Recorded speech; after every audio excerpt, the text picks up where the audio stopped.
I think it's me, isn't it? Oh, no, wait. No, sorry, because you were supposed to do... Yeah. Yeah. Okay. Yeah. We're live. Woo. Yay! Hey guys. Hello, everyone. So, shall we begin now, PJ? Let's just get straight into it, yeah. Awesome. Yeah. They can join. They can join. Well, I mean, it looks like Ghost is actually playing nice for once, so we're gonna take it. Crossing everything. Okay, so hi guys, welcome back to Spooky Shenanigans, your podcast, a live podcast for all things spooky, creepy, and downright strange. And believe me, this particular episode falls under all three of these categories tonight. Mm-hmm. Oh, yeah. So before we get started, a little bit of a introduction. If you are just joining us and you have no idea who the hell we are, I'm Nell, and with me tonight, as always, is my lovely co-host and resident skeptic, PJ. Hello. And the way we do things here is generally PJ will give us a little bit of an intro with the topic of the week that we're covering, and then I'll jump in with a little bit more of the little details and spookiness, and we'll have a bit of a chat. PJ will undoubtedly come up with a few sarcastic comments. And yeah, we'll basically have a lot of fun. Absolutely. When Nell says sarcastic comments, she means evidence and fact-based commentary. And Yes, dear. Actually, no, in all fairness, we lack a lot of that in this show.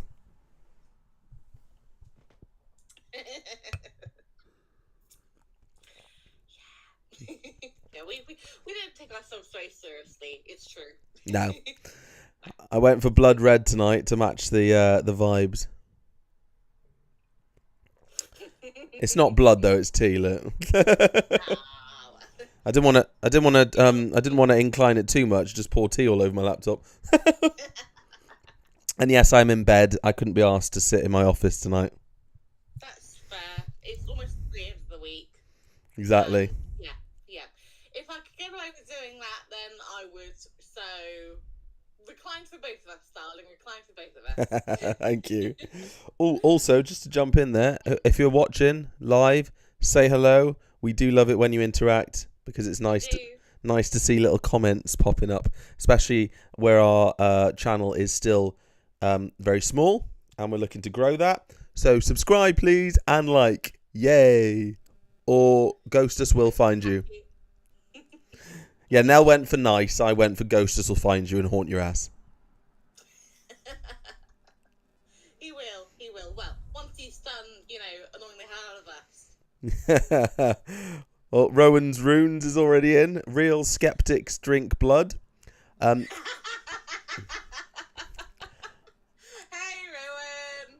Rowan. We are live, so I've got to be careful about what I admit to. Plead the fifth, darling. Plead the fifth. Yeah. So, shall we dive right in? The floor is yours, PJ. Thank you very much. So, my best ASMR voice is coming out. Right, so Nell and viewers, today we're digging into one of the strangest and creepiest cases to come out of Northern England. The mystery of the Hexham Heads. Not to be mistaken with Wrexham Head, which is a completely different story on another channel, of a weekend I once had. Yeah, like I said, I'll Here we go, guys. Last season it was jingles. This season it's really inappropriate stories. Yeah, you like to switch things up a little bit. Exactly. You can't accuse me of being boring. But anyway, I want you all to close your eyes and picture this it's 1971. I mean, it's not an easy thing to picture, is it? Like, how do you picture 1971? I just have 1971 in my mind's eye. But two brothers are just messing around in their garden in Hexham, a small town in Northumberland, when they uncover these small stone heads buried in the dirt. I do know how to pronounce Northumberland. I just wanted to say it like in an American way. Now, these stone heads buried in the dirt sounds a bit cool, a bit interesting, bit stones, right? Well, it didn't take long for things to take a serious turn into the weird and unsettling. And naturally, I've done a bit of research into this, and even I was like, what? Oh, yeah. It's weird. Yeah. Yeah. Also, fun fact. This particular case was probably one of the first that kind of got me really into and really interested in the whole, like, supernatural, creepy, weird shit. So, yeah, it's kind of nice to kind of go back to my roots, as it were. It's interesting because I've never actually heard of this case before. Yeah, which is strange for me, right? A little bit. But another thing that I found, which is interesting, is this case is very close to home for us as well, with a particular person who's involved. So, Oh, yeah. when I was looking at that, I was like, might go find her where she lived. Unfortunately, she's since passed away, but No, I meant where she lived. Oh. In Yeah. Yeah, but no spoilers. No spoilers. spoilers. Just little teasing of the. Yeah, just stop, PJ. So these weren't just any old stone carvings. No one knew who made them, what they were for, or how old they were. But shortly after the heads were brought into the house of this family, strange things started happening. We're talking poltergeist activity, objects moving on their own, weird noises, and a generally creepy vibe that left the family shaken. But it didn't stop there. People who came into contact with the heads reported even stranger occurrences. Some claimed to have seen a mysterious creature lurking around. Others experienced terrifying nightmares, like Keir Starmer becoming their Prime Minister. Oh, wait, sorry. Theories. Imagine if he's watching this now. He's like, the £22 billion black hole, I'm not impressed with this, Peter. I told you before I came into... Oh, anyway. Theories about... I promise, guys, this is a supernatural live stream. Don't bring me on a ghost hunt. Theories about the Hexham heads range from ancient Celtic artifacts to cursed objects. And trust me, the further you go down the rabbit hole, the weirder it gets, and there's no sign of Alice.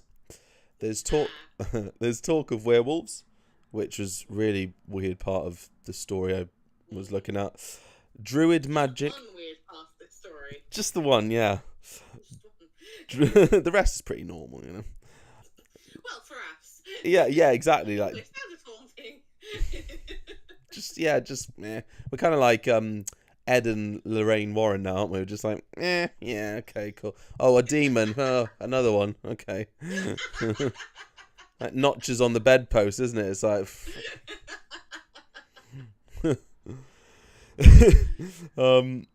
But this is definitely more sinister than just two random rocks. So Nell and I will be digging into the mystery, the sightings, and the downright creepy happenings surrounding these heads.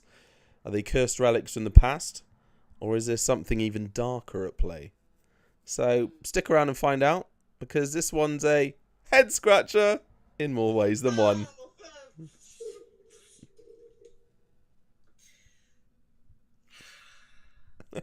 Really? Yeah, that was brilliant. I thought that was brilliant. Really? Yeah, we've got 100 comments saying, PJ, you are the absolute comedy genius we've been waiting for all our lives. No, honey. We've just lost all our viewers. Like, every single one. Then we'll just hit unsubscribe. Oh, yeah, even me. And even I've unsubscribed. What's going on? That was even even worse than my joke the other week. What was that? I was always told if you haven't got anything nice to say. Anyway, Nell, over to you. But first, in the comments, let us know if you have heard of these heads and which story is the one that most interests you or freaks you out. And we might cover it in this one. Yeah, that'd be cool. Okay, so thank you for that, PJ. You're welcome. Yeah, so I think we'll do what we've done the last kind of couple of weeks and hit the music. Yeah, I like this inclusion. It's really cute. Yeah, thank you very much. See, I do get the occasional good idea. Well, once we've got a studio, we can have this all set up in the background, and that'll be so good. Can't wait. We won't have any bloody technical issues either. Oof. So many. Goostus is just, he's got it out for us at the moment. He does. Oh, I remember. Now I know why we haven't had any issues tonight, and we won't.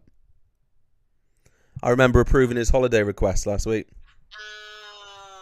That'd be why then. Yeah. Yeah. I was trying to think of a scary related holiday joke, but my brain just, it's 8 o'clock. It's just no. Yeah. Just no. Yeah. No. It's 7 o'clock on a Thursday night. No. Not happening. It's fine. We're on holiday against you, I'm sure. Costa del Ghoul. We'll go with that. I like that actually. Yeah. We'll go with that. So, without further ado, let's get into the spookiness. In February of 1971, Robson family lived at 3 Reed Avenue, Hexham in Northumberland. One day, the children of the family, an 11-year-old boy called Colin and his younger brother Leslie, were digging up weeds in their parents' back garden when they unearthed 2 carved stone heads. The heads were each about the size of a tennis ball and could fit in the palms of the boys' hands. They were largely round, but had human-like facial features carved into them. One of the heads looked more masculine, and the stone it was carved from was greenish-grey with flecks of quartz crystal, giving it a slightly shimmery appearance. The other head was more female-like, and is even described similar to a witch. In the carvings of her head, remnants of yellow and red colouring are present. They were spherical and had little necks, which suggests they were connected to something bigger at some point in time. Excited about their recently discovered treasure, the boys headed back to the house. When they were brought into their house, however, strange poltergeist activity began to occur within the home almost immediately, and it seemed to be focused around the heads. The heads would often roll around or even throw themselves across the room, making large thud noises. Other strange things began to happen around the home that seemed centered around the children, including the 2 sisters of the family, who more than once found shards of glass in their beds. The parents were also affected, complaining of headaches.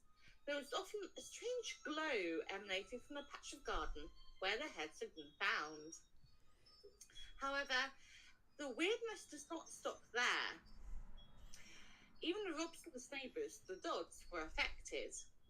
Although the activity was less consistent, there were similarities, such as her children's hair being pulled by an invisible force in the middle of the night. Nellie Dodd, the matriarch of the family, also claimed to have seen a half-man, half-sheep who had walked on all 4s in her bedroom one night and examined her feet. Believing the strange increase in activity had something to do with the heads, the Robsons decided to dispose of them, as you probably would. Interestingly enough, they decided against simply throwing them away. Perhaps they thought that merely throwing them out wouldn't be enough, or maybe they were worried they would just appear again. So they reached out to Dr. Anne Ross, who is an expert in Celtic artifacts, and sent her the heads to investigate. The heads were generally thought to be linked back to the Celtic tradition. They resembled other examples of Celtic heads of antiquity and other artifacts. Dr. Anne Ross took on the job of researching and analysing the Hexham heads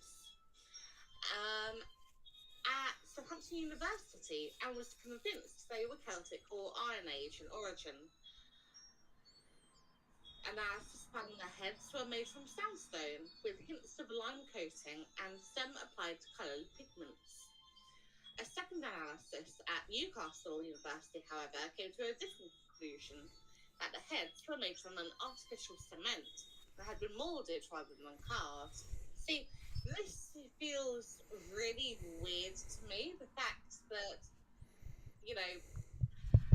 experts couldn't decide on, where they kind of originated from or even what they were made out of. That feels a little bit weird. Yeah, to have two different sets of experts who will most likely use the same type of procedure to analyse it to get different outcomes. Now, again, without spoiling it, I can't because you're probably going to... Did you say it was Northumbria University or Newcastle University, the other ones? Newcastle. Did any of those take the stones home? I don't believe so. I believe it was just Anne Ross who did. I believe the stones were kind of kept at the university in Newcastle. Okay. Now, say for example, because this is not me confirming belief in anything, but what if we will break you at some point, PJ. We will. Nah. Go ahead. Nah. Go ahead. Perhaps they only showed their true, not genetic makeup because they're inanimate, but sort of constitutional makeup, just the material makeup to the person who had welcomed them into their own home.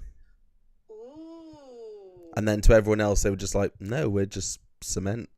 No, just us? I don't know what you're talking about, bruv. Us? No. We're just cement. Oh, interesting theory. What do you guys think?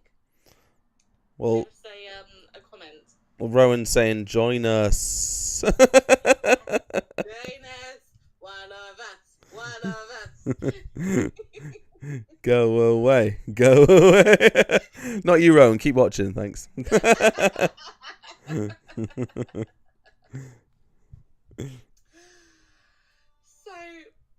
after much investigation, Anne Ross decided that they were made of Romano-Celtic origin and were a part of the pagan head cult tradition. The Celts had settled in northeast England and were known to revere the human head as a gruesome charm. The practice of the Celts was such that they would set the severed heads of their vanquished enemies over the doors of their houses and barns. This particular practice had been particularly rife in West Yorkshire and Northumberland, where Hexham was. So, that's an interesting piece of history right there. That's gruesome, but interesting.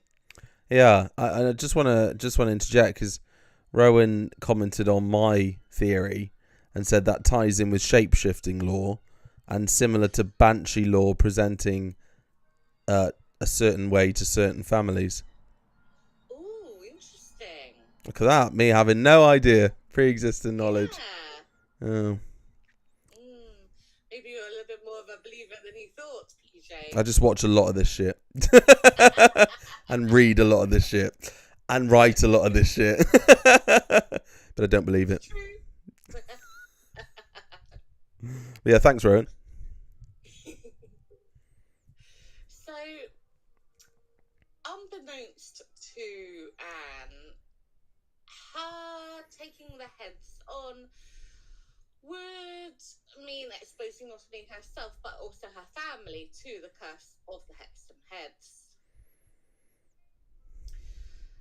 Later, she would outline in her reports that she herself saw what she called half-wolf, half-man figure walking around upstairs from her home. She said she followed the creature downstairs to the kitchen, after which it simply disappeared. Shortly afterwards, Dr. Ross's daughter also experienced a similar apparition. She said she felt a cold figure standing behind her, most times while the stone was in her possession. Now, interestingly enough, Anne claimed that as soon as she came into possession of the stones, that she got a really weird feeling about them. Okay. And at the time, like, she couldn't explain the why. I mean, she's a scientist and expert, so for her to kind of come out with, something like that, I find it quite telling, because obviously, she, I imagine, would have been the kind of person to, like yourself, PJ, find or try to find like a rational explanation for things, So I don't know. I find like her like case really compelling because of her, occupation and the fact that she's a scientist.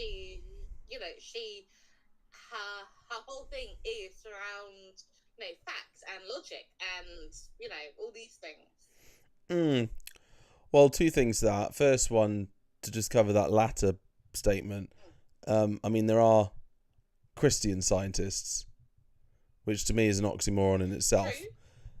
True. So maybe she could have sat along that wavelength, because after all, science just helps us understand what was previously unexplained, but there's still a lot we don't get, which is me in a way saying, I'm open to it, but I just don't see any, like you said, logical or rational. Now, the other thing was, you mentioned her sort of natural reaction to holding the stones or coming into possession, which was similar to my experience in Edinburgh, remember, in the judges, outside the judge's tomb. And that was weird to me because obviously you know what I'm like. And we all know what you're like, honey. We all know what you're like. I don't think I mention it enough.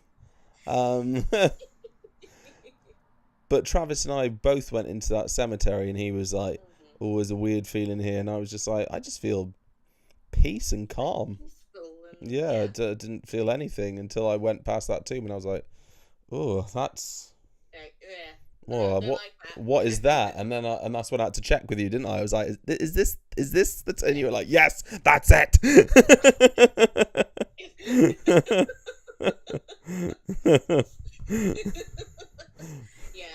I don't like that very much. No. And it's not as if I could just explain it away by saying, oh, I'd seen the... Well, I suppose I could explain it away and say unconsciously I recognise the tomb from a picture I'd seen before and my brain, so I could kind of explain it away like that, but I still find it just a bit weird. Yeah, definitely. Well, then, you are very, very lucky you didn't bring anything home with you. Hello? Valak? You there? Bitch, I'm talking to you. No, in all seriousness though, just no. Yeah, just no. Well, Rowan said she felt the same in the necropolis in Glasgow. Yeah? they're just, I don't know. I just feel like we need to listen to our subconscious more. That's a And dangerous thing for me. I know, but like if your gut is telling you, nah, you don't want to be here, then listen to it. Yeah, it's kept me out of a lot of trouble. Yeah. I mean, honestly, I kind of wish I'd kind of listened to not my instincts, but like, well, I mean, the whole thing that Beth and I experienced, because we've kind of covered it all before, but I kind of wish that, looking back, I'd listened to what happened the night before we'd gone, because that might have made us kind of like reconsider. Yeah, but yeah, you wouldn't have a cool story to tell otherwise. Also true. But no, definitely doing a cleansing next time I go up, to make sure that I don't bring anything back with me, because that was horrible. Oh, I've got a story about a cleansing. Quick one. I remember dating someone once, and after I had left, I met their mum, and they were a bit cagey with me, and I thought that's weird because most people are usually nice and friendly, so something a bit odd. And then I got a text later saying, "Mum saged the house after you left." I was like, "Wow, ouch." Wow. Okay. Maybe I was carrying something with me. Maybe it's just who you are as a person, DJ. Yeah, she can see energy. She's like, it's like, oh no. I just laughed. Oh man. You know me, thick skin. So I just found it really. I found it funny. Yeah, water with the duck's back. Yeah, I'm not with them, so. But wow, that's I have to say I'm kind of impressed. Thanks. I do have my moments. So yeah, we'll get back into it, shall we? Yeah. Well, Rowan agrees that was brutal, so yeah. I loved it. So, like I said, it's not only Dr. Ross who experienced weird things happening. Her daughter also did. In fact, at one point, her daughter got back from school one day to find what she describes as a half man, half wolf thing waiting for her on the stairs, who then jumped over the banister and ran down the hallway.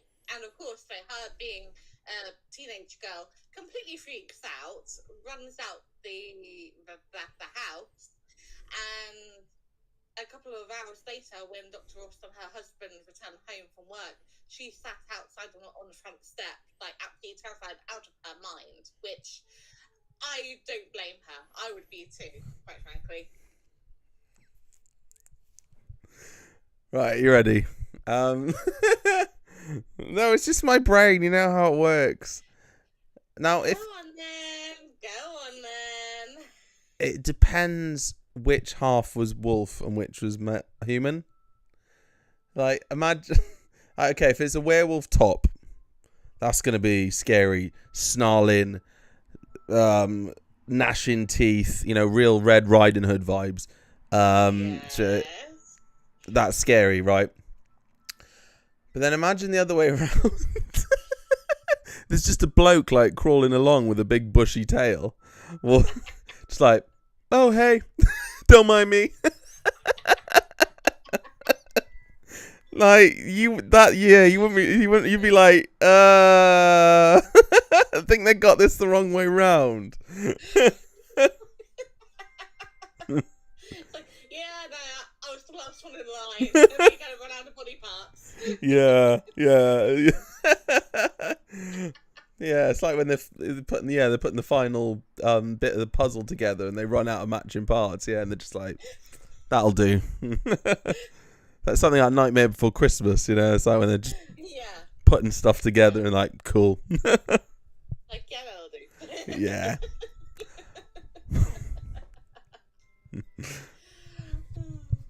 So not only would her family have sightings of things like this,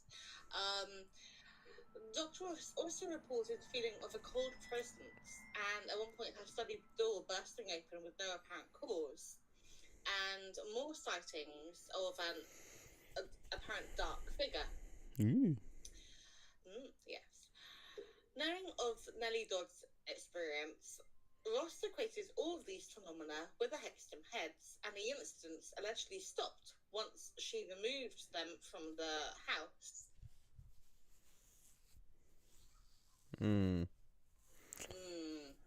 In the wise words of Mr. Ollivander, curious. Very curious. Very, very. And it gets curiouser. So, not long after this, now, by this time, these stone heads have kind of picked up a lot of interest within the media. And there was a lot of mystery and speculation behind it all. There were some people saying that, it's all made up for, publicity and things like that. Yeah. And others were saying, but the fact that 3 separate families already, that have pretty much no connection to each other than 2 of them are neighbours and the other is from all the way down here in Southampton, analysing them, there's no intimate connection there, so how would the 3 correlate? So not long after this, a man named Desmond Craigie came forward who claimed that he had in fact made the stones. He says that in 1956, while he was living in a house the Robson family occupies later, he made 3 of the stones for his daughter to play with. The third of these stones were lost, while the other 2 remained. He said he used local water, sand, and stone to craft the faces. However, his claims were just not accepted right away. He was asked to replicate the methods. This he did, but his replicas were far cruder than what he claimed to have been what he claimed to have created 16 years earlier. Which, given how crude the originals were, kind of gives you a bit of an idea of, possibly just how badly replicated they were. Yeah. To add more complexity to the story, Professor Dearman from the University of Newcastle, as previously mentioned earlier, claimed that the Hexham heads were moulded artificially, even though they were made from solid rock. So these heads, they're being passed from, university to university, scientist to scientist, and none of them can seem to agree on what they're made from. Yeah. Or where they originate from. So there's just another massive question mark over this. Yeah, and they couldn't even carbon capture them because that involves some organic matter in there. Yeah, and you think with the technology they'd have, they'd be able to tell you categorically what it is. Yeah. So in 1977, the heads passed into the care of Don Robbins, who was a chemist, I believe. And he drew a rather tentative parallel between the half-man, half-sheep seen in Mrs. Dodds' bedroom and a creature from Norse mythology called the Wolva, a powerful and dangerous creature, he says. And one particular theory he had was something that we had discussed a few times before, PJ, the stone tape theory, which I find possible, seeing as, like the people who have had the stones in their homes have seen like the similar kind of thing. Yeah. Okay. So I don't know. So Robbins recounts of various rather weak experiences he had that might have been connected to the female head, such as his car electrics dying, and like a general feeling of unease that he's being watched. However, he says that he never actually saw what the families had seen.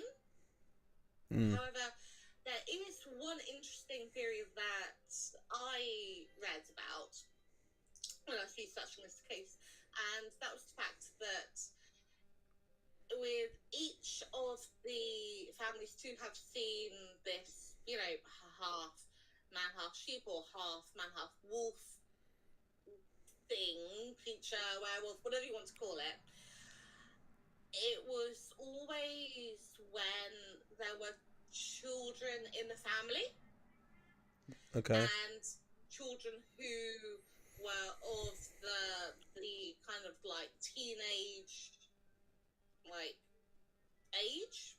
And I mean, we have talked about before where, some spirits will like attach themselves to families that have children in it, because obviously during the teenage years there's a lot of emotional imbalance and a lot of hormonal stuff going on, which makes it easier for them to attach to.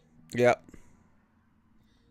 So and that seems very logical to me, in the fact that if there is something attached to these stones, then obviously it's going to take a liking, for want of a better word, to families that have children in, because it's easier for them to attach to.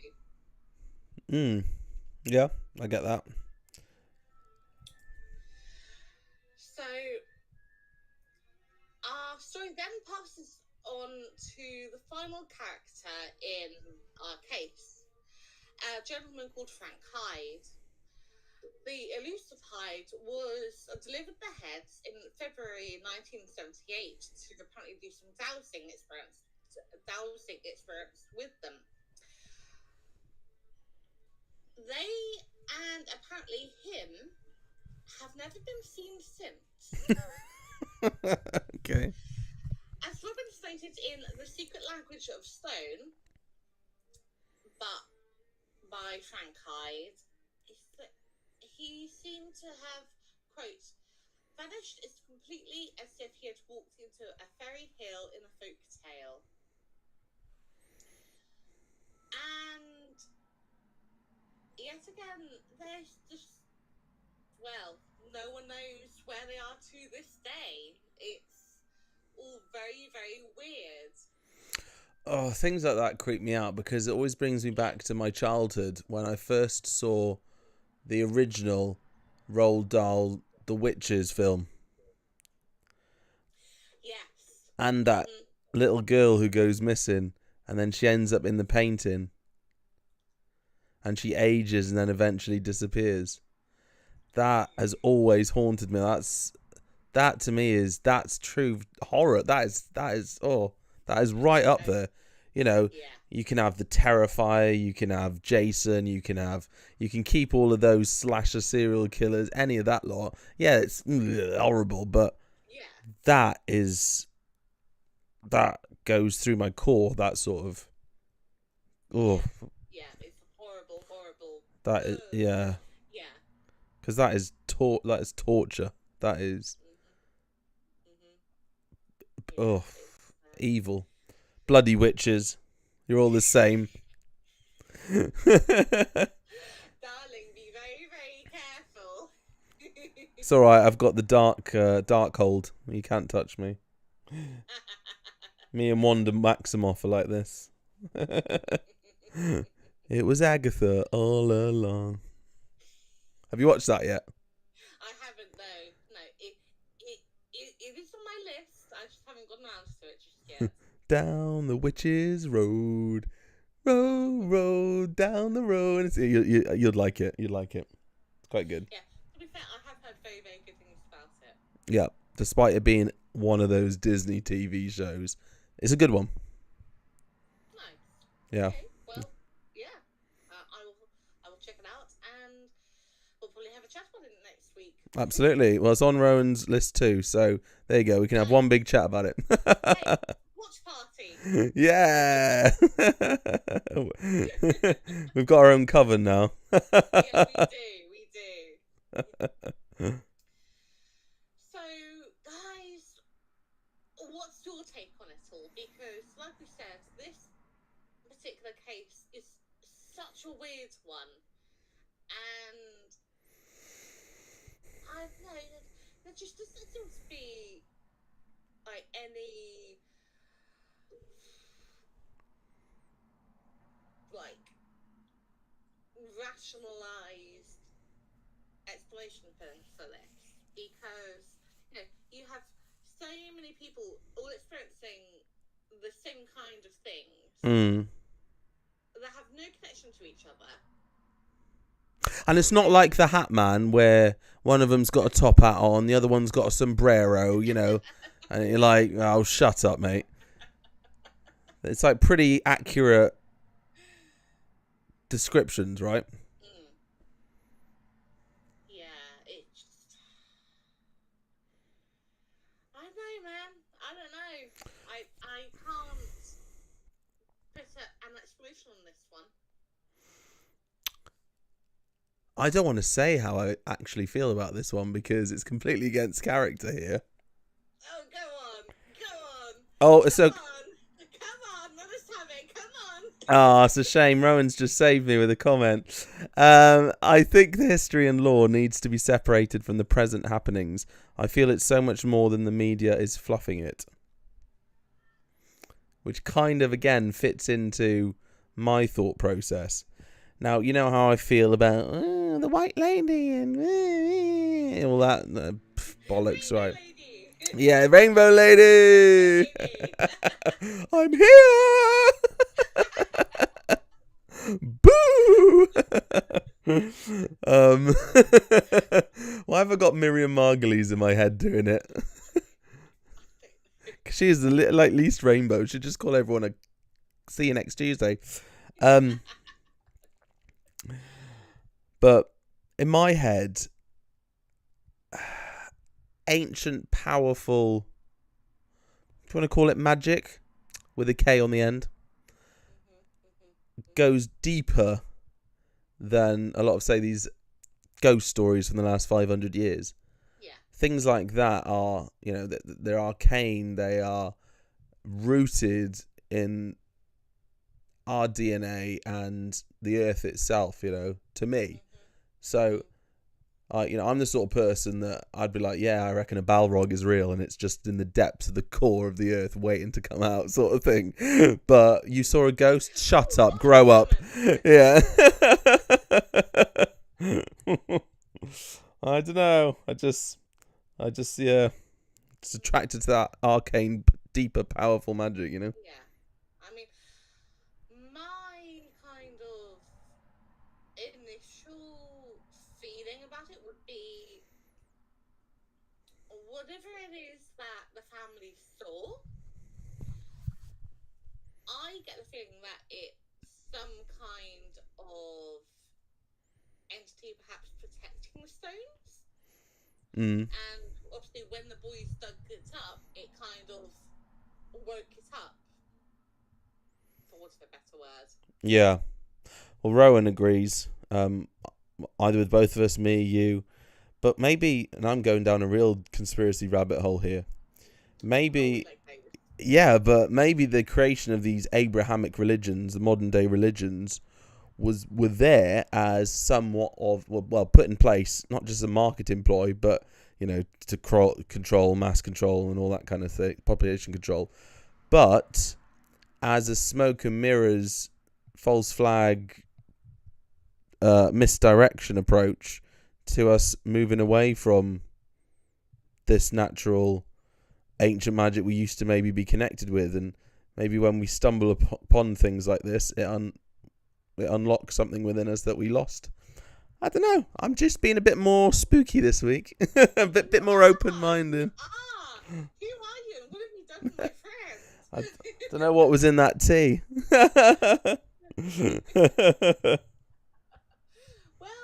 we are getting towards Halloween and the spookiest time of the year, so it seems kind of fitting. So that my human skin's coming off. I can feel it.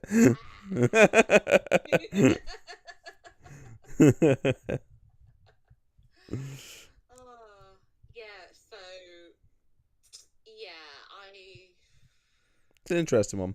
It is a real interesting one, and just one that's kind of difficult to get my head around. Yeah.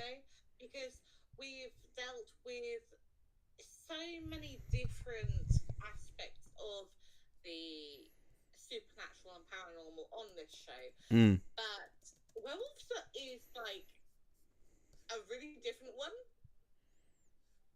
Like, I don't think we've ever actually covered a case that has, like, werewolves features in it. Yeah, we've not done lycanthropes yet, have we? No, we haven't. Oh, it's interesting. Well, we've done vampires, of course, because my old pal that I went to school with. Let me see.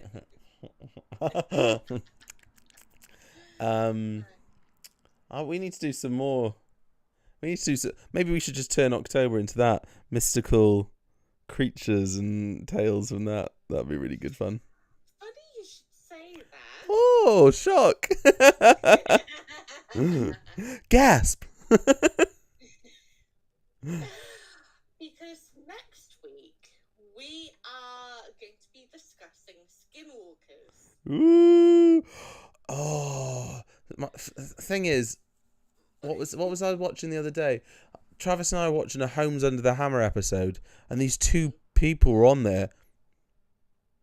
Yes, this is what we're gonna do with the house, and we were like, skinwalkers. And the picture of that cat, that video of the cat that's dancing outside on the CCTV, we're like, skinwalker.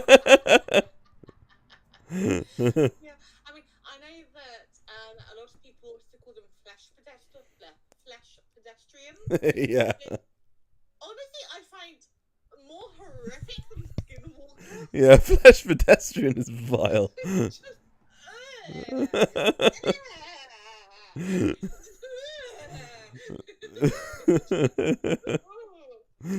that term. I hate it so much. It's just as bad as moist. Why? Why? Why do you do it? It's combination, right? Moist. What is it? Oh, moist flesh pedestrian. Oh, you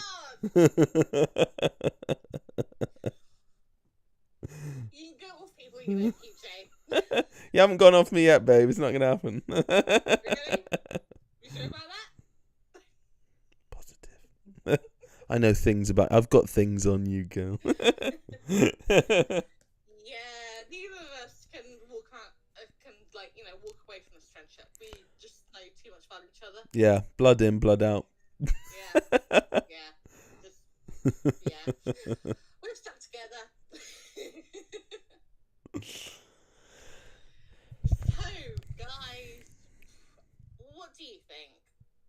We would absolutely love to hear your thoughts on this particular case because it's just such a weird one. Yeah, very weird. Yeah, yeah, and like I said, it's one of those ones where that kind of got my attention from the get go, and I don't actually remember like how I got the idea to add this to the episode selection for this season. But I just remember like seeing no, that's it. I was browsing YouTube a little while ago, and a video about it popped up, and I thought, oh yeah, like this case.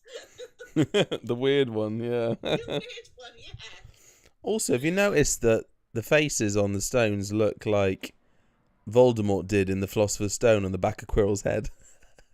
The stone! Get the stone!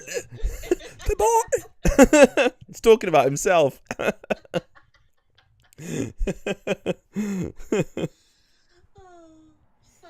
yeah, guys, let us know what you think. It's a weird one. We love it. It's what we cover on this channel. And also, Absolutely. I know I said earlier, but subscribe. Thank you. Like, subscribe. Please. We'll love you forever. I don't know what I'm doing, but yeah. So next week, yeah, we will be discussing skinwalkers. And hopefully back to our normal recording schedule on Monday. Technology, being okay. He's hoping. Yeah. Thanks to everyone in the chat as well. Thanks, Rowan. You've been class, keeping it going. So thank you. Everyone else join in. Stop being boring. It's how we get community. I do. Join in. But only with consent.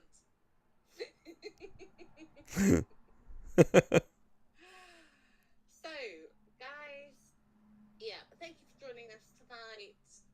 It's been a lot of fun. And yeah, if you enjoyed this, then like I said before, hit like, hit subscribe, all that good stuff. And we will hopefully see you next week. Gustav's pending. Yeah, he's back next week, so don't know. And as always, dear listeners, dear watchers, Stay spooky. Bye.